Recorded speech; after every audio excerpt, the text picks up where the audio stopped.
Smart FM Radio Talk. Smart Listener, segera kami mengajak Anda untuk menyimak Radio Talk Show bersama Kantor Wilayah Kementerian Hukum dan Hak Asasi Manusia Sulawesi Selatan. Interaktif WhatsApp di 0811 46 10 11, telepon 833 255. Siaran ini juga bisa Anda simak di kanal YouTube Smart FM Makassar. Selamat mengikuti.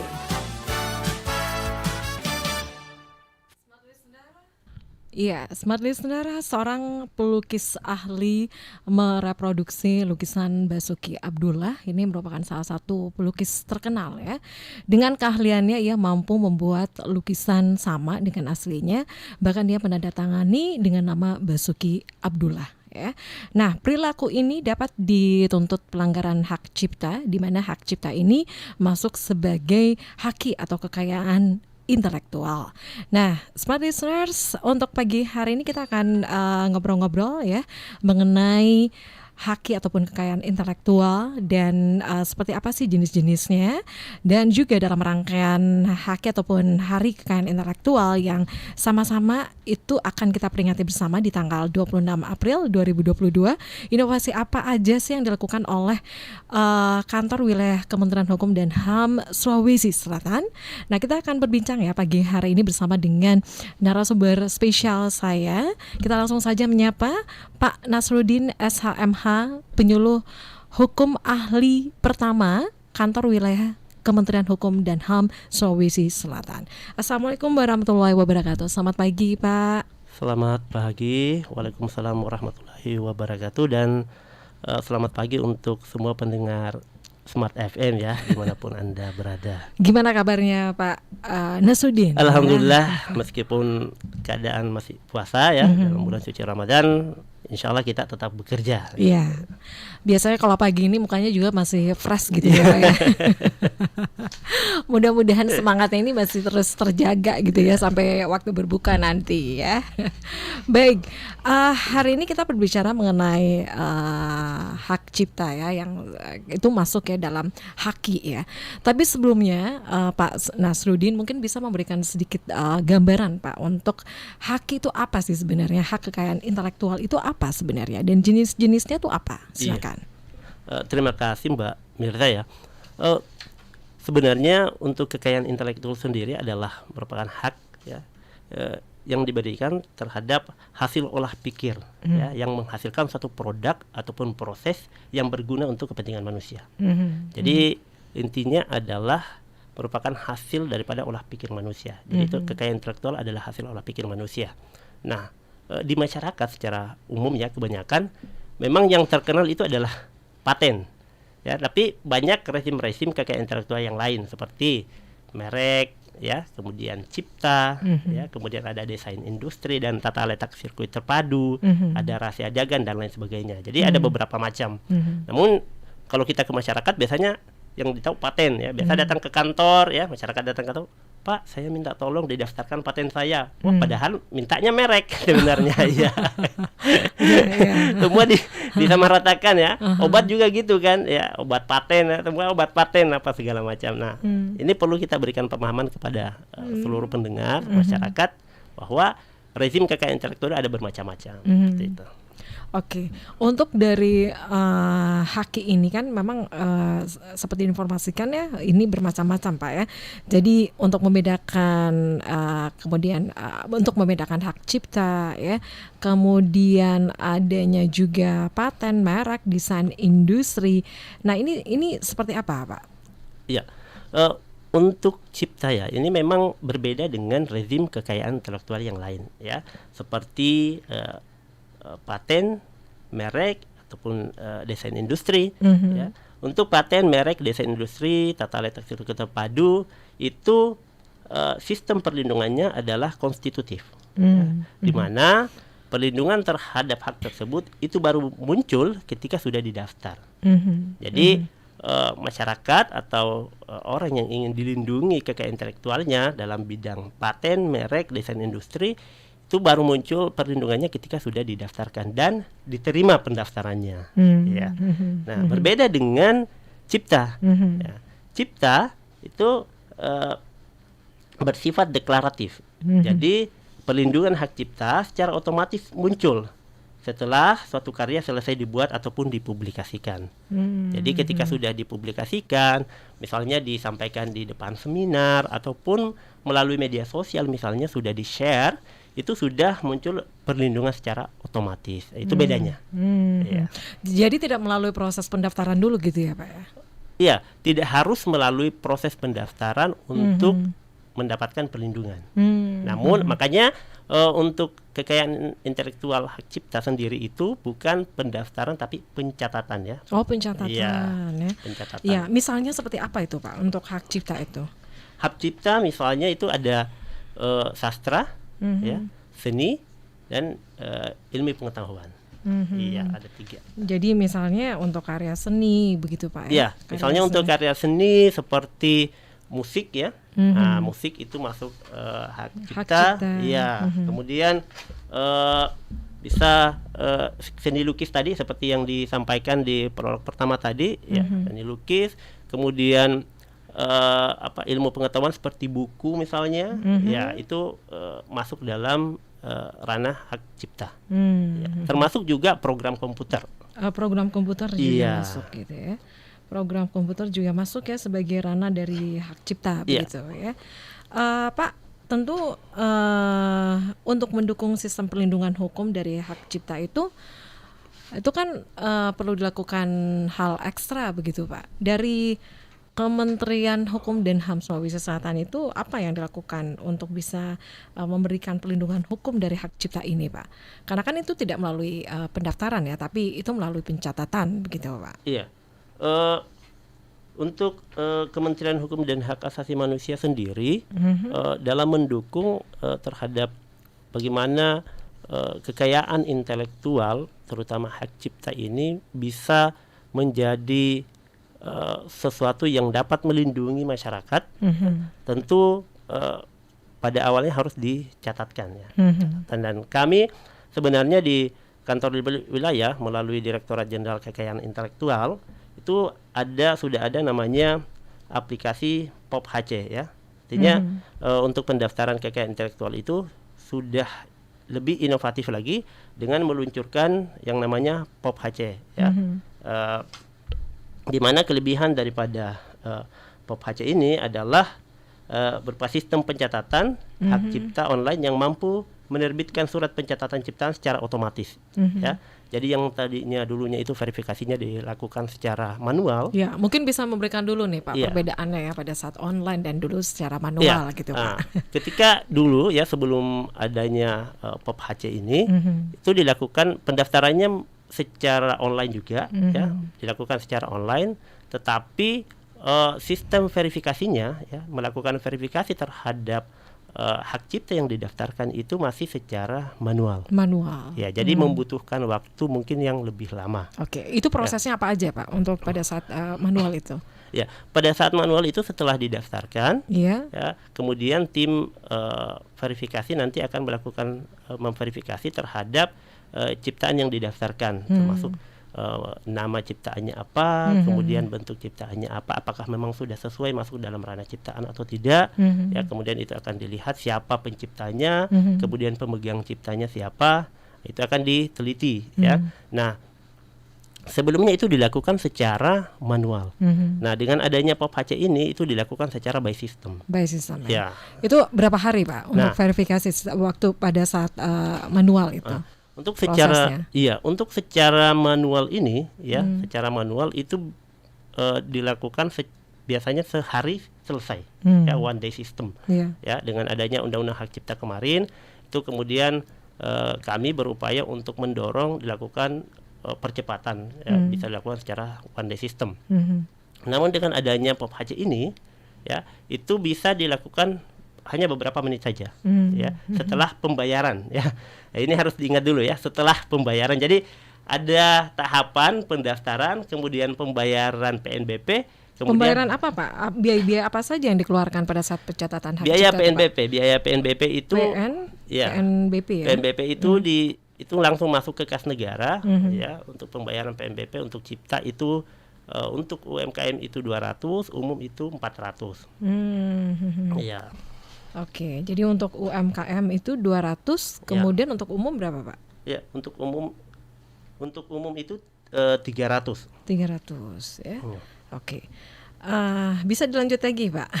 Iya. Jadi gimana untuk persyaratannya Pak? Jadi tadi perbedaan dari manual dan sekarang secara sistem ya. Untuk manual itu untuk prosesnya sendiri itu 1 hari Pak ya? Iya, untuk manual sendiri dilakukan 1 hari. Sementara dengan adanya POP HC ini itu bisa dilakukan beberapa menit, 10 menit sudah bisa. Oke. selesai. Kita masuk lagi untuk tahapannya tadi Pak. Jadi itu akan diproses ya setelah melakukan pembayaran ya. Kalau memang dilakukan secara by system ya Pak. Iya. Ya. Gimana untuk prosesnya Pak? Untuk pembayaran untuk pendaftaran kekayaan intelektual By berupa hak system, cipta, ya. berupa hak cipta, itu pertama-tama kita buka aplikasi dulu, ya, buka aplikasi pencatatan hak cipta online melalui hakcipta .djip.go.id. Ya. DJIP.go.id. Kemudian melakukan registrasi, ya, karena kita harus registrasi terlebih dahulu. Iya. Ya, setelah melakukan registrasi itu nanti akan ada notifikasi ke email kita, ya. Karena pada saat kita melakukan registrasi itu kita masukkan nama dan email kita, nanti akan dikirim ke email kita notifikasinya. Nah, kita buka emailnya, biasanya sih masuk ke spam. Jadi jangan langsung, wah kok email saya nggak ada masuk nih, ya. Tolong dicek di spam, biasanya masuk ke spam juga. Iya. Nah, ketika sudah ada notifikasi, itu nanti kita masuk di situ akan dikirimkan passwordnya. Passwordnya. Iya, passwordnya. Nah, setelah kita mendapatkan passwordnya, kita masuk ke aplikasi hak cipta lagi djip.go.id tadi. Nah, nanti disitulah kita masuk daftar, ya, daftar hak cipta. Nah, setelah kita mengisi beberapa formulir, itu sudah disediakan formulirnya di dalam. Ya, setelah kita mengisi beberapa formulir, ya kita submit, ya. Nah, Oke. ya kita submit. Kemudian setelah kita submit itu akan muncul kode billing. Kode billing Pak. Ya, kode billing tadi yang saya sampaikan tadi itu adalah Pembayaran ya. 15 digit untuk pembayaran PNBP. 15 digit Pak. Ya, saya ulangi tadi pembayaran PNBP-nya untuk pemohon, ya, untuk non software itu, ya, untuk itu 400, ya, kemudian software itu 600, ya, kemudian untuk mikro itu tadi yang umum, ya. Iya. Kemudian yang untuk UMKM untuk non software itu 200, kemudian untuk software itu 300. Oke. Jadi itu Pak ya, untuk biaya yang dikeluarkan Pak ya pada Iya, saat betul sekali. ikut ya, ini melakukan pencatatan ya, itu secara by system ya Pak. Iya, untuk hak cipta ini. Baik, kita masih lanjut lagi untuk perbincangannya pagi hari ini Smart Listeners. Kita break dulu ya untuk sesaat Pak. Iya, boleh, Oke. boleh. Dan Smart Listeners, kami juga mengundang Anda untuk bisa berinteraksi ya bersama kami. Kita masih bersama dengan Pak Nasruddin SHMH, penyuluh hukum ahli pertama kantor wilayah Kementerian Hukum dan HAM Sulawesi Selatan. Kita masih membahas intellectual property and youth innovation for a better future. Silakan ya untuk Anda yang ingin bergabung, silakan di WhatsApp kami di 0811461011, dan kami informasikan juga kita live di channel YouTube Smart FM Makassar. Dan untuk perbincangan pagi hari ini tetap ya dengan prokes karena kita juga sudah vaksin booster ya. Oke. Dan Smart Listeners, Anda kami nantikan untuk live chat ya, silakan untuk pertanyaan Anda silakan di channel YouTube Smart FM Makassar. Anda jangan kemana-mana, kami akan kembali sesaat lagi.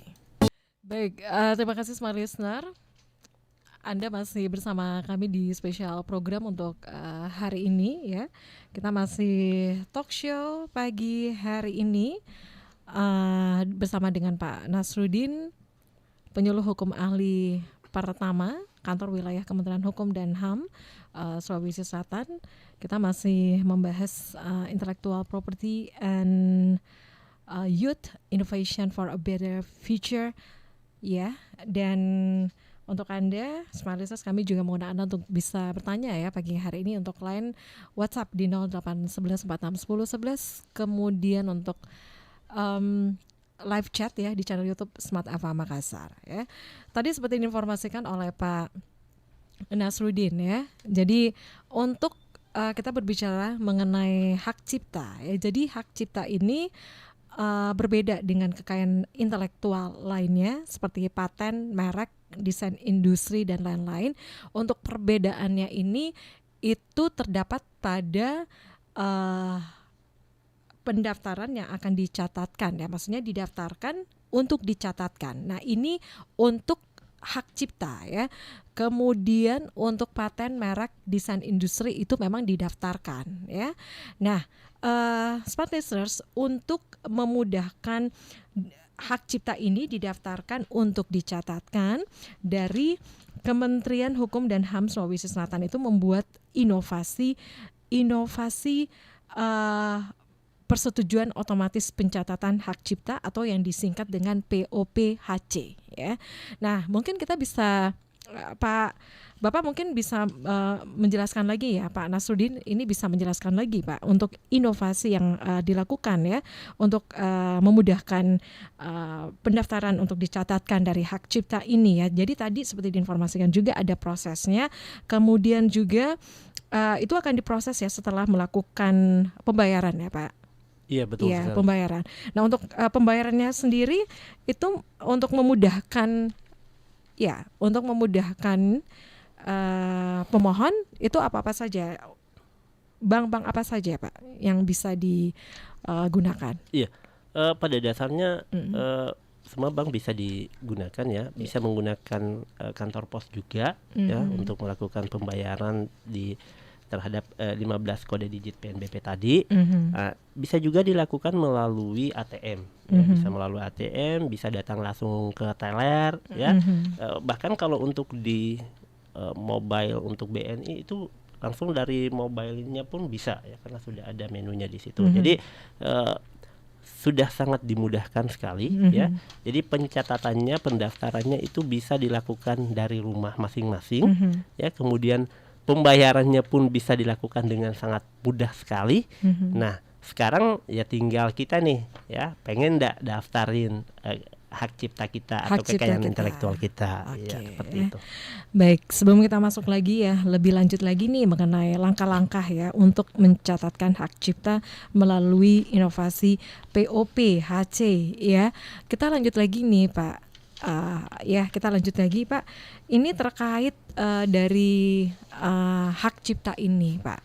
Nah, sebenarnya apa sih yang didapatkan dari mereka yang mempunyai karya ya untuk bisa memohon ya untuk bagaimana karyanya mereka itu dicatatkan begitu Pak? Iya, terima kasih. Kalau tadi sudah saya sampaikan bahwa cipta itu adalah merupakan perlindungan secara otomatis. Mungkin para pendengar bertanya-tanya nih ya, kok harus dicatatkan lagi, kok harus didaftar lagi? Ini kan sudah terlindungi gitu ya? Secara otomatis ya. Nah, di era digital seperti sekarang ini, di era modern seperti sekarang ini sangat mudah sekali dilakukan adanya penggandaan. Tadi sudah disampaikan di awal, ada lukisan yang digandakan, misalnya lagu kemudian di cover ya, dan lain sebagainya. Itu sangat mudah sekali. Karya tulis misalnya itu sangat mudah sekali untuk digandakan ya. Nah, dengan adanya teknologi yang semakin canggih, otomatis perlu dilakukan perlindungan yang lebih ya. Nah, untuk melakukan perlindungan yang lebih ini perlu dilakukan pencatatan. Iya, seperti itu. Karena ketika tidak dilakukan pencatatan, mungkin ya kalau kita sudah masuk ke ranah pengadilannya, mungkin kita akan tetap dimenangkan oleh pengadilan. Tetapi kita kan tidak perlu sampai masuk ke sana ya, untuk mendapatkan hak kita. Karena di cipta itu ada dua hak yang bisa didapat. Ada hak moral dan ada hak ekonomi. Ya. Nah, ketika kita misalnya mencatatkan hak cipta kita, maka itu akan lebih mempermudah untuk menelusuri ya siapa penciptanya ya, kemudian pemegang hak ciptanya siapa ya. Apalagi misalnya karya ilmiah ya, karya tulis ya, biasanya kan beda nih yang menciptakan dengan pemegang hak ciptanya ya. Jadi itu beda Pak? bisa berbeda, ya bisa berbeda. Misalnya ya di perguruan tinggi nih, ya, misalnya ada karya tulis, ya, yang dimuat ataupun dibiayai oleh perguruan tinggi yang bersangkutan. Nah, yang menciptakan adalah dosennya misalnya yang membuat karya tulis tersebut, tapi biasanya pemegang hak ciptanya itu adalah perguruan tinggi yang bersangkutan. Iya, betul. Pemegang perguruan tinggi yang bersangkutan. Begitu juga misalnya di dunia medis misalnya, ya. Misalnya kan di dunia medis obat-obatan ya. Nah, untuk menemu obat ini misalnya ya, nah, itu kan biasanya dibiayai oleh farmasi misalnya. Nah, pemegang ciptanya itu biasanya dipegang oleh perusahaan farmasi tersebut, ya. Tetapi penciptanya itu ya, artinya penemu misalnya paten ya. Ini kita bicara penemunya itu ya yang menciptakan meracik gitu ya.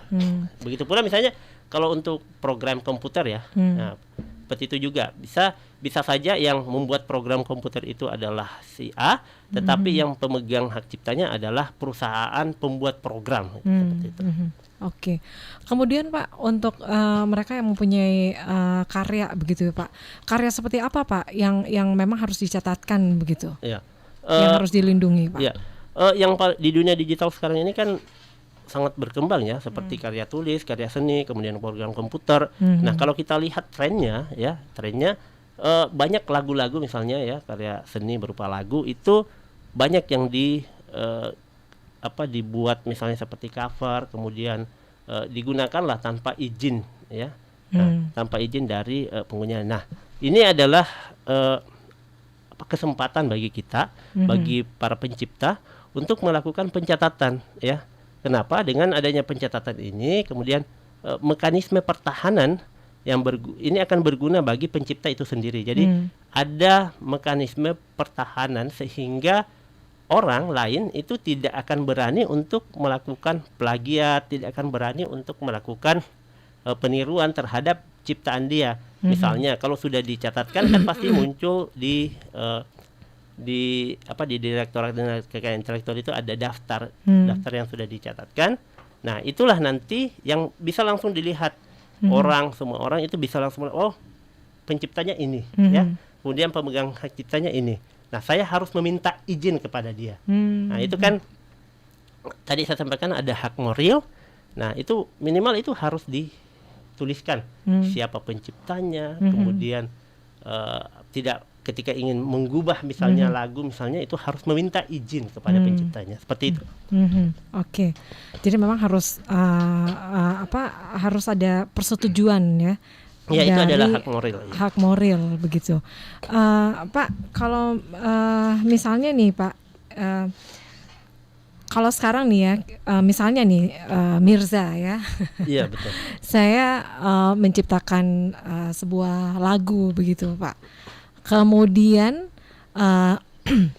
lagu ini itu diputar ya, misalnya oleh teman saya begitu. Nah, itu sudah melanggar ketentuan atau gimana Pak?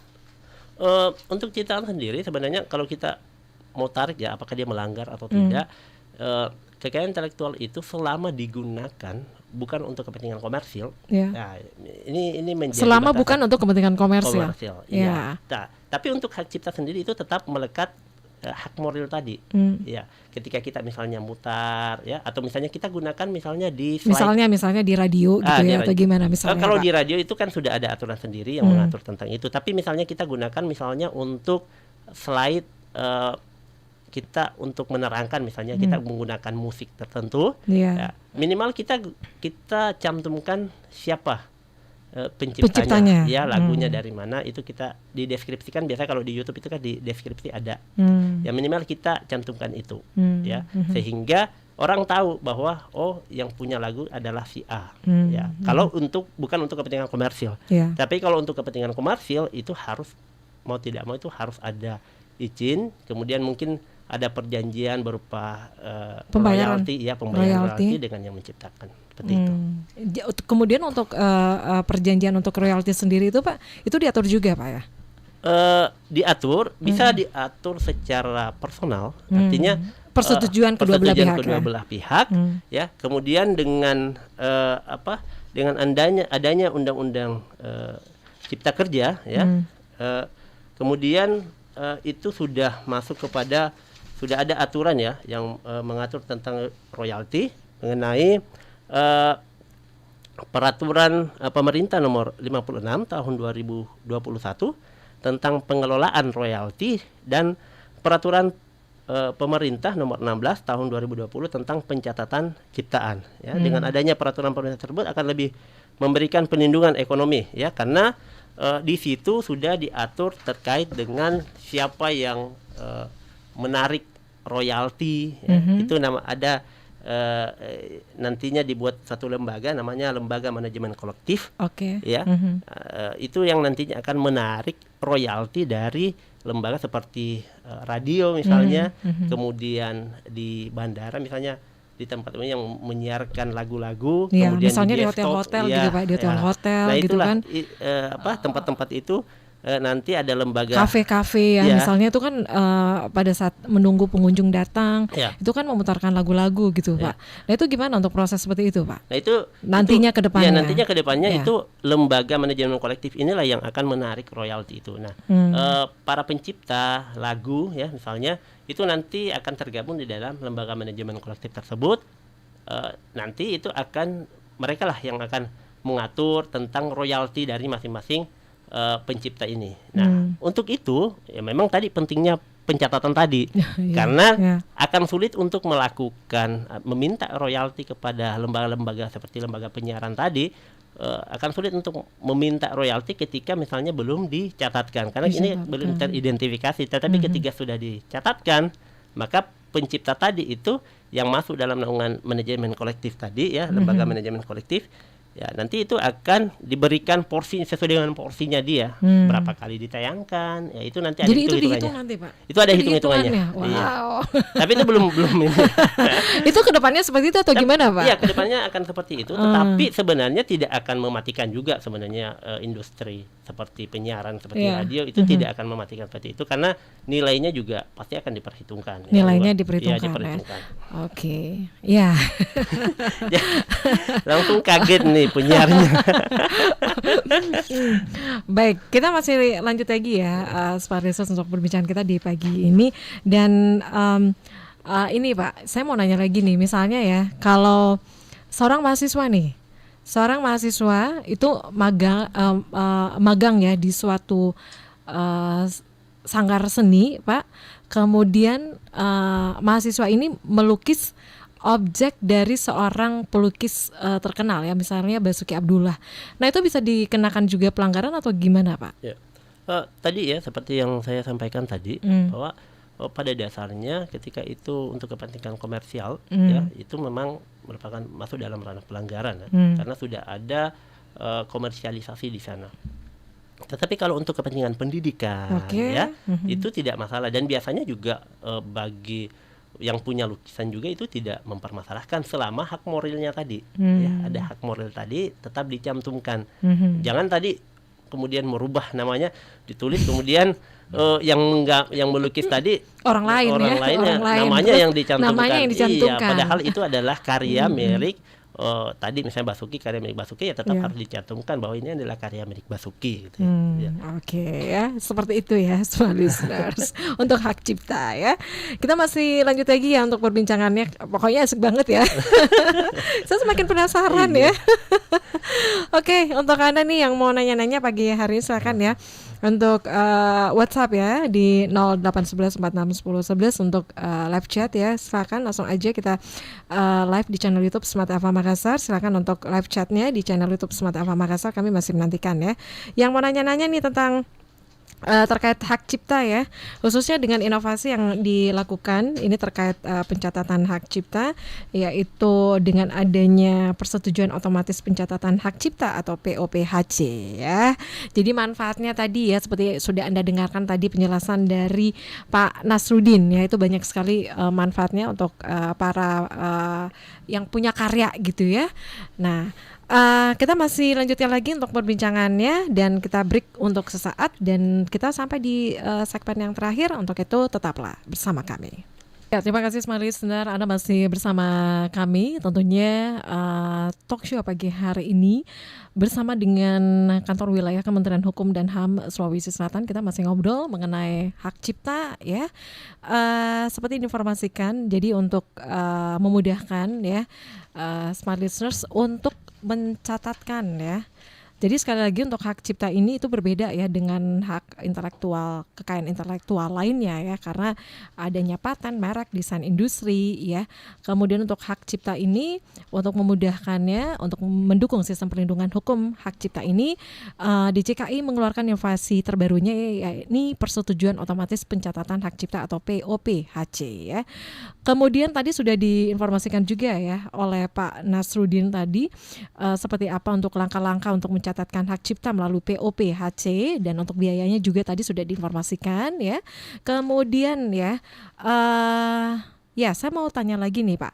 Ini kan sekarang kita udah masuk nih di bulan April ya. Dengar-dengar katanya bulan ini juga spesial gitu ya. Iya, spesial buat Direktorat Jenderal Kekayaan Intelektual. Ya, karena sebentar lagi kita masuk untuk Hari Kekayaan Intelektual Sedunia. Nah, ini seperti apa nih Pak untuk rangkaian kegiatannya? Iya, memang pada tanggal 26 April itu diperingati sebagai Hari Kekayaan Intelektual ya.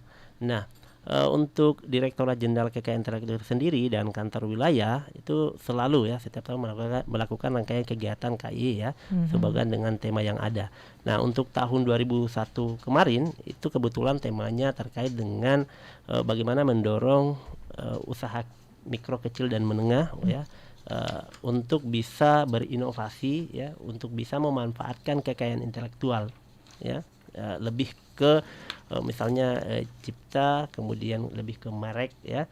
Nah, untuk di tahun 2022 ini ya, tema perayaan Hari Kekayaan Intelektual Sedunia adalah IP Intellectual Property and Youth ya, dengan slogannya adalah Innovating for a Better Future. Jadi dengan intellectual property ini lebih ingin didekatkan dengan kaula muda nih ya, dengan anak muda. Mengapa?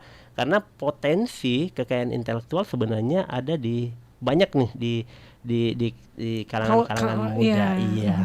Karena kalau sekarang kita lihat ya, itu banyak konten-konten yang dihadirkan aktif di sosial media gitu ya Pak. Banyak sekali ya konten-konten kreator, kemudian para pencipta lagu misalnya, dan tidak sedikit juga sebenarnya di kalangan pelajar misalnya ya, itu punya tulisan-tulisan yang bagus ya, punya ciptaan karya tulis yang bagus, dan kalau kita ke Bali misalnya, banyak anak-anak muda juga yang lukisannya bagus-bagus ya, bagus-bagus, dan itu dihargai mahal oleh orang di luar negeri.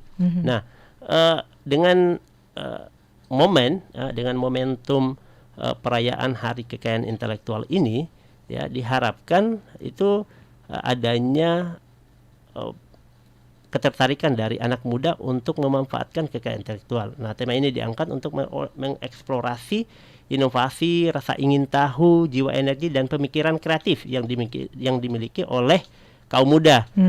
Untuk membuat perubahan yang positif. Selain itu, tema ini diangkat ya guna untuk menggali informasi bagaimana para pencipta inovasi, kemudian konten kreator dan entrepreneur ya, yang muda untuk mampu menggunakan dan memanfaatkan kekayaan intelektual tadi yang lebih maksimal lagi ya. Nah, untuk memberikan dampak yang positif ya kepada diri dan lingkungan, karena kita ingin ujungnya adalah bagaimana menciptakan kesejahteraan kepada masyarakat, menciptakan ruang kerja, yang lebih banyak, pekerjaan lapangan kerja yang lebih banyak kepada masyarakat. Nah, itu yang sehingga bangsa Indonesia itu bisa lebih maju ke depannya. Seperti itu ya. Oke. Kita ada yang live chat yang ingin bergabung ya pagi hari ini. Saya baca dulu dari akun Nirma Hidroponik. Nah, ini Pak untuk pertanyaannya. Pak, boleh tanggapannya perihal yang sedang viral NFT atau aset digital? Ya, ini pertanyaannya apa ya? Yang viral katanya NFT atau aset digital, apakah itu juga bisa diberikan perlindungan atau seperti apa Pak? Nah, Kalau aset digital ya, Iya. itu kan basis data ya. Nah, terkait dengan ciptaan tadi sudah saya sampaikan itu adalah hasil olah pikir manusia yang original, artinya Original. iya belum pernah Ada yang terpikir, ada yang buat gitu iya, ya. belum pernah ada yang buat, kemudian kita ini Idenya saya dari sini idenya nih. dari sini. Nah, kemudian dibuatlah dalam bentuk tadi, dalam bentuk produk ataupun proses. Ya, produk itu kalau untuk ciptaan sendiri bisa dalam bentuk lukisan tadi, bisa dalam bentuk karya tulis, ya, kemudian bisa dalam bentuk program komputer. Ya, tergantung. Kalau memang tadi itu adalah masuk dalam program komputer ya dan sudah didaftarkan, itu masuk dalam kategori itu. Tetapi ketika misalnya itu hanya menggabungkan tadi dengan misalnya ya, contoh kita punya ada aplikasi ya. Nah, ini banyak juga nih yang dibuat ya yang oleh anak muda. aplikasi ya. Kemudian dia membuat sesuatu dengan aplikasi yang ada. Misalnya contoh Word ya. Nah, dari Word itu kemudian dia membuat lagi aplikasi dari Word itu kemudian dia menggambar ya, menggambar ini. Nah, kita tidak bisa mengklaim secara ini ketika itu adalah gambar yang karena dia menggunakan aplikasi. Saya foto ya, tadi biasanya kan ada ya yang foto kemudian disebar ya. Enggak gini. Biasanya kita sudah foto ya, kemudian di aplikasi itu kemudian bisa merubah jadi wajahnya seperti semacam karikatur gitu. Oh, gitu nah, ya.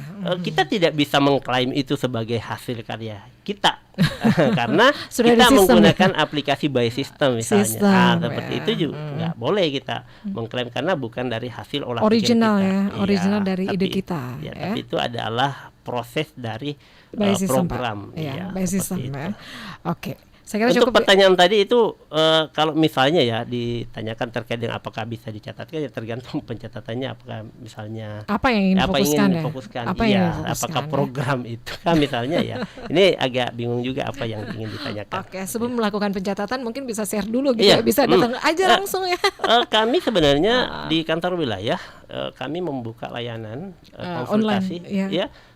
Ada online, kita juga membuka layanan konsultasi di kantor wilayah. Jadi setiap orang yang ingin berkonsultasi baik mengenai cipta maupun mengenai kekayaan intelektual yang lain seperti merek, paten, itu kami menerima konsultasi. Jadi tidak harus juga langsung misalnya harus langsung daftar karena banyak juga yang datang dulu berkonsultasi dulu sebelum melakukan pendaftaran. Misalnya cipta tadi, saya ingin dicatatkan juga sebagai pencipta. Tetapi penciptanya ada 3 orang misalnya. Apakah ketiga-tiganya bisa menjadi pencipta dan pemegang hak cipta misalnya? Nah, itu kan biasanya orang bertanya dulu nih. Iya, karena di aplikasi itu kan dibuka kemungkinan untuk itu bisa. Ya. Jadi itu ya nanti yang membedakan untuk royalti yang diterima ya Pak ya. Iya. Dan saya ingin sampaikan juga ya. Karena ini sesi terakhir ya, saya belum menyampaikan bahwa di momen hari ulang tahun juga ya, peringatan hari ulang tahun tentang kekayaan intelektual ini, ada program juga selain daripada Pop HC tadi ya, untuk anak muda juga ada program terkait dengan Ruki ya, guru KI. Wah, ya. Namanya Jadi, keren gitu Pak. Iya. Apa dong? Iya.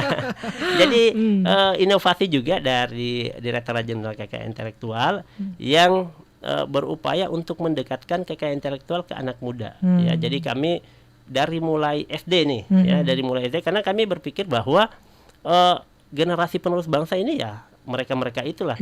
Dan kalau kita ingin tahu 20 tahun ke depan Indonesia jadi seperti apa, ya kita bisa lihat generasi muda kita sejauh mana dia berinovasi, kreatif. Nah, itu dia yang akan membawa bangsa kita lebih maju ke depan. Nah, terkait dengan guru KI ini nanti di 33 provinsi ya pada tanggal 25 Mei 2022 akan dilakukan proses belajar mengajar secara serentak dengan memperkenalkan kekayaan intelektual kepada siswa SD dan SMP ya.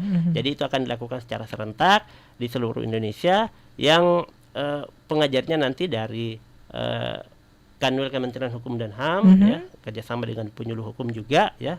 Baik itu dilakukan di unit pusat dan di masing-masing provinsi. Jadi ini serentak seluruh Indonesia.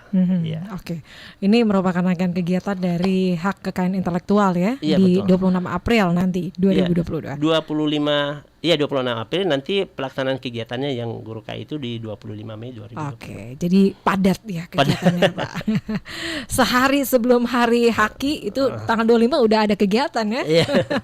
Baik, kita ada live chat lagi yang masuk dari akun Mila Makassar ya. Bisa enggak Pak, ide bisnis kita diberikan pelindungan kekayaan intelektual? Ya. Untuk ide ya. Ide bisnis Iya, katanya iya. Pak. Tadi saya sudah menyampaikan Ide marketing mungkin ya? Iya. Kekayaan intelektual itu tadi dibatasi dalam bentuk produk ataupun proses. Ya. Jadi dia harus berwujud. Eh, Jadi bukan hanya sekedar ide saja, tetapi sudah dituangkan dalam bentuk produk ataupun proses. Jadi bisa saja bukan produk, bisa saja proses alur-alur ini, metode apa, itu bisa saja dalam bentuk seperti itu, ataupun suatu produk. Misalnya kayak tadi kalau untuk paten kan ada produknya, kemudian untuk desain industri ada produknya. Nah, untuk ide sendiri itu belum bisa diklaim sebagai kekayaan intelektual kalau hanya sebatas ide. Masih ada di dalam alam pikiran kita misalnya. Belum dituangkan, Pak. Iya, kalau misalnya ya, contoh, saya punya ide Harus jadi membuat konkret pesawat, gitu. membuat mobil yang bisa terbang juga misalnya. Jadi bukan abstrak gitu Iya, Pak. betul. Ada, Jadi harus ada konkret. harus ada konkret. Ya, Jadi ya. bukan dalam bentuk ide saja, tetapi harus bisa dituangkan dalam bentuk produk ataupun produk proses. nyata. Iya. Ya, oke. Ini ada lagi Pak untuk pertanyaan terakhir ya dari sama ya dari akun Mila Makassar. Bagaimana cara kita menghargai hak cipta atas kekayaan intelektual katanya Pak? Ya, terima kasih. Untuk menghargai kekayaan intelektual memang utamanya anak muda nih ya anak di dunia muda, iya ya. karena di dunia digital sekarang banyak sekali praktek-praktek yang saya lihat memang kurang menghargai kekayaan intelektual, hasil kerja keras daripada orang yang sudah menciptakan. Karena itu sebenarnya itu tadi saya sampaikan bahwa itu adalah hasil pemikiran dan itu ada yang prosesnya panjang ya untuk mendapatkan ciptaan tersebut. Nah, itulah yang harus kita hargai dengan tidak melakukan plagiat, dengan menghargai hak moralnya tadi ya, dengan tidak melakukan komersialisasi terhadap karya-karya yang orang lain sudah ciptakan ya seperti itu. Jadi sebagai generasi muda juga selain kita diajak untuk berinovasi, lebih kreatif, juga kita harapkan untuk tetap menghargai karya-karya orang lain dengan tidak menggandakan dengan semaunya, kemudian menyimpan tetap, atau menulis ya nama sendiri. Ini gitu. kalau di dunia digital apapun bisa dilakukan ya. Yeah. Bayangkan kalau saya pun biasa pernah dapat misalnya film ya, film ataupun lagu kita bisa dapat dengan harga yang jauh lebih murah keping CD-nya dibandingkan dengan yang original. Nah, ini kan sebenarnya menjatuhkan daripada pencipta baik dari segi ekonomi maupun moral mereka. Oke. Jadi sekali lagi ya, smart listeners, dengan tema besar ya dari untuk hari Haki ya yang jatuh di 26 April 2022 ini menyasar para generasi muda, tentunya ke depannya ya untuk potensi besar yang dimiliki oleh generasi muda ini patut mendapat perhatian dan dukungan agar mereka dapat terus berlomba-lomba untuk menciptakan kreativitas dan inovasi tentunya ya. Sekali lagi masih ada yang disampaikan Pak? Ya, di momen hari kekayaan intelektual ini ya, menyambut hari kekayaan intelektual, mudah-mudahan ya generasi penerus bangsa kita bisa lebih kreatif, lebih inovatif dan betul-betul memanfaatkan kekayaan intelektual dan inovasi yang sudah dilakukan oleh Direktorat Jenderal Kekayaan Intelektual itu untuk lebih mempercepat semua proses ya, bukan hanya cipta saja tapi di rezim yang lain juga ada inovasi paten, juga ya, paten, merek itu ada inovasi juga untuk mempercepat dan semoga ini bisa dimanfaatkan oleh generasi muda kita untuk lebih mengembangkan usaha untuk lebih kreatif lagi, ya, yang ujung-ujungnya adalah bagaimana menciptakan kesejahteraan masyarakat yang lebih maju. Baik, terima kasih sekali lagi untuk informasinya dari Pak Nasruddin SHMH, penyuluh hukum ahli pertama dari kantor wilayah Kementerian Hukum dan HAM Sulawesi Selatan. Ya, baik, sekali lagi terima kasih, dan untuk Anda juga yang sudah mengirimkan pertanyaan ya melalui live chat di channel YouTube Smart FM Makassar, dan untuk rekaman dari perbincangan ini Anda juga bisa dengarkan langsung di channel YouTube Smart FM Makassar. Jangan lupa untuk like dan juga subscribe-nya, kami tunggu. Terima kasih sekali lagi Pak Nasruddin, sehat-sehat ya Pak. Iya, sama-sama Mbak Nisa. Salam untuk teman-teman di kantor ya. Iya. Baik. Dan Smart Listeners, demikian perbincangan saya bersama dengan Pak Nasruddin dari kantor wilayah Kementerian Hukum dan HAM Sulawesi Selatan.